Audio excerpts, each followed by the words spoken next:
অপেক্ষার পালা শেষ ভাই, আর অপেক্ষা করার দরকার নেই। সাকিবিয়ানদের জন্য চরম সুসংবাদ, আজকে মুক্তি পেল দরদ সিনেমা। দরদ সিনেমা নিয়ে অনেক কথা হয়েছে, অনেক কিছু হয়েছে, শেষ পর্যন্ত আসলে মুক্তি পেল 15ই নভেম্বর আজ। এবং এটা কিন্তু আমেরিকা এবং বাংলাদেশে একেবারে যৌথভাবে মুক্তি পাচ্ছে। এবং বাংলাদেশে 87টা প্রেক্ষাগৃহে আসলে সাকিবের দরদ সিনেমাটা মুক্তি পাচ্ছে। এখন যে বিষয় নিয়ে কথা বলবো সেটা হলো, গতকাল অর্থাৎ আজ থেকে 22 ঘন্টা আগে সাকিবের এই দরদ সিনেমার একটা দুর্দান্ত গান লুট করেছে, যেটা নোবেল ম্যান গেয়েছে। এবং নোবেল ম্যান সেও কিন্তু বলেছে যে সে কিন্তু গর্বিত এই দরদ সিনেমায় গান গেতে পেরে। নোবেল ম্যানও গর্বিত সেটা বলতে চেয়েছে। এবং নোবেল ম্যানের গানটা নিয়ে অনেকেরই অনেক প্রত্যাশা ছিল যে কেমন করে কেমন করে, শেষ পর্যন্ত সেই গানটা মুক্তি পেয়েছে এখন থেকে 22 ঘন্টা আগে টি সিরিজ বাংলার ইউটিউবের যে চ্যানেলটা, সেই চ্যানেলটিতে। এবং টি সিরিজ একটা বড় চ্যানেল, আমরা সকলেই কিন্তু সেটা জানি। তো সেখানে এ পর্যন্ত আসলে ভিউ হয়েছে প্রায় 5 লাখের মতো এবং লাইক পড়েছে 38,000। যেহেতু সাকিব ভক্তদের সারা বিশ্ব জুড়েই সাকিব ভক্ত আছে এবং সাকিব ভক্তরা অপেক্ষায় ছিল, সুতরাং এ থেকে বোঝা যায় যে কত দ্রুত ভিউ হচ্ছে, একের পর এক ভিউ হচ্ছে, লক্ষ লক্ষ ভিউ হচ্ছে সাকিবের ছবিগুলো এই টিজারে। এখন গানগুলোও কিন্তু দুর্দান্ত হয়েছে। কালারফুল ড্রেসে সাকিবকে দেখা গেছে, সাকিব খানকে দেখা গেছে একেবারে খানের মতোই। দুর্দান্ত এক লাল কালারের একটা শার্ট পরে সাকিব খান নাচছেন।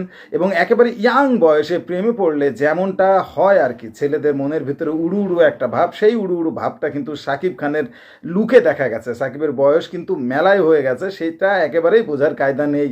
যেভাবে তিনি লাল জুতো পরেছেন, লাল জামা পরেছেন, এবং গানটাও চমৎকার লুট করেছে। এই গানটার যে লিরিক্স, সেই লিরিক্স দিয়ে কিন্তু সাকিব নাচছেন।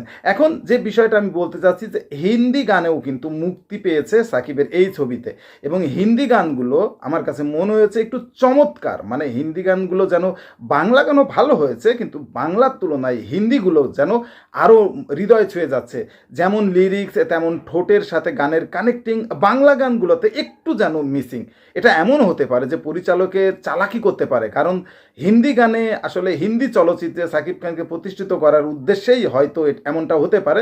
হিন্দিটাকে হয়তো আরেকটু যত্ন সহকারে ডাবিং করা হয়েছে, যেটা বাংলার ক্ষেত্রে করা হয়নি। কারণ আসলে সাকিব খানের ছবি, মেগা স্টার সাকিব খান যাই করবে সেটাই হিট করবে বাংলার মাটিতে, এতে কোনো সন্দেহ নেই। এই দিকটা হয়তো মাথায় রেখে হিন্দির প্রতি একটু জোর দেওয়া হয়েছে কিনা সেটা আসলে বোঝা দায়।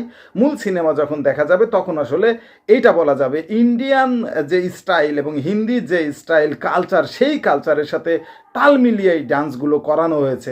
এবং এই যে লুট করেছে যে গানটা, এই গানটা পুরো ডান্সিং একটা গান। এবং এই গানে শাকিব খান নেচেছেন, যেভাবে তিনি নেচেছেন তার লেভেলে ঠিকই আছে। কারণ আমরা জানি শাকিব খান কিন্তু এত ভালো ড্যান্সার নন, যেমনটা আমরা দেখি সালমান খানের ক্ষেত্রে, তিনিও কিন্তু তত ভালো ডান্সার নন।